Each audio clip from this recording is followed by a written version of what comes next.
Assalamualaikum warahmatullahi wabarakatuh. Kami dari kelompok 10 akan mempresentasikan TKI Indonesia yang berada di Malaysia.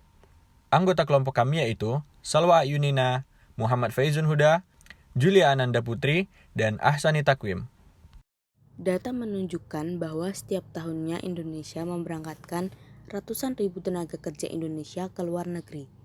Para tenaga kerja ini diberangkatkan melalui Perusahaan Jasa Tenaga Kerja Indonesia atau PJTKI. Terdapat beberapa permasalahan yang ditemui oleh tenaga kerja Indonesia di luar negeri, seperti yang disampaikan oleh El Hastuti, bahwa para tenaga kerja Indonesia akan melalui 3 tahap, yaitu pra-penempatan, penempatan, dan pasca penempatan. Terdapat permasalahan-permasalahan yang sering muncul pada tiap tahap dan stres akulturasi sering menjadi wacana ketika memasuki tahap penempatan.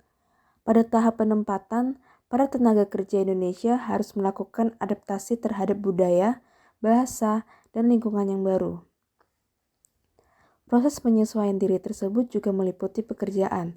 Beberapa tenaga kerja menemui permasalahan, seperti pekerjaan yang pada kenyataannya tidak seperti yang dijanjikan sebelumnya, majikan yang tidak sesuai ekspektasi, serta gaji yang tidak dibayarkan.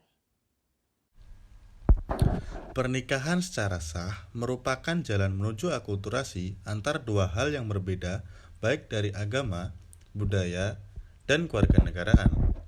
Dalam kasus TKI ini, ia tidak memiliki status kewarganegaraan akibat dari pernikahan kedua orang tuanya yang disinyalir nikah siri.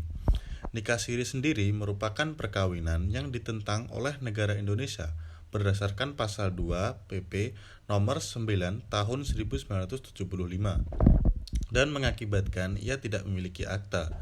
Ia sendiri mengklaim dirinya tidak memiliki kewarganegaraan. Dalam hal ini, proses akulturasi juga harus memiliki bukti dan dokumen yang cukup kuat, semena-mena agar tidak terjadi sebuah asimilasi dalam kewarganegaraan. Pada banyak kasus, bekerja menjadi TKI sesungguhnya bukan sebuah pilihan. Hal ini sesungguhnya terjadi akibat desakan ekonomi dan keterbatasan kondisi, di mana minimnya pendidikan dan keahlian, kurangnya standar UMR, serta sulitnya mendapatkan pekerjaan di negara sendiri. Tetapi menjadi tenaga kerja di luar negeri juga memiliki tantangan tersendiri yang tidak hanya menampilkan sisi positifnya.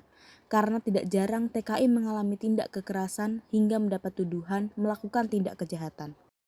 Pemerintah telah melakukan berbagai upaya dalam mengatasi permasalahan yang dihadapi oleh para TKI, baik pada saat pra-penempatan, pada saat bekerja di luar negeri, dan pasca penempatan atau masa kepulangan.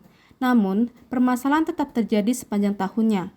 Untuk persoalan Indonesia-Malaysia, peranan yang dilakukan pemerintah dalam melindungi kepentingan TKI masih bisa dikatakan lemah, karena kerangka hukum yang melindungi TKI tersebut sangat kurang sehingga menyebabkan diplomasi luar negeri kadang tidak berjalan dengan maksimal. Untuk kedepannya, seluruh pihak yang berhubungan dengan penempatan dan perlindungan TKI harus ikut aktif dalam membantu menangani segala permasalahan yang ada. Sekian presentasi kelompok 10. Terima kasih atas perhatiannya. Mohon maaf apabila ada kekurangan dalam penyampaian presentasi. Wassalamualaikum warahmatullahi wabarakatuh.